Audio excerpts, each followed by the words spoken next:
po siyang uri ng mabuting gawa ng tao. Pag ginalang mo po ang iyong kapwa, pag meron ka pong pag-alang, matutuloy na po yung spiritual kasi mabuting gawin po yun. Halimbawa na lang po ma'am, lahat ng tao ay may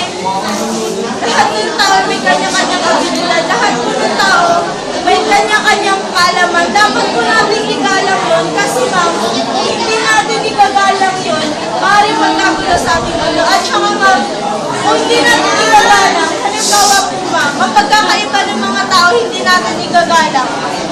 I-compare na lang po natin may isang mathematician at isang scientist. Kung di po natin gagalangin ang pagkakaiba nila, hindi po magagamit ang kanilang mga nalalaman kasi kung di po igagalang ng mathematician ng scientist, ano po, yung parang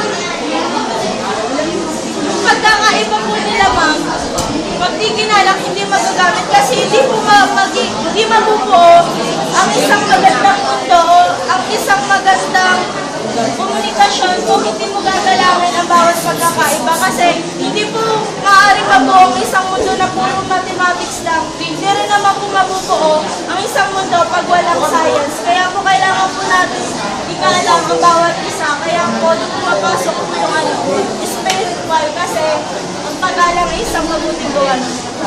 Alam mo, wait lang, magbibigay po ako ng halimbawa. Pag may dalawang taong nagsasalo, para po magkaayos sila, kailangan po, may igalang po nila yung desisyon ng bawat isa para po magkaintindihan sila, hindi po gulo. Ayun po yung ng pagkakalang.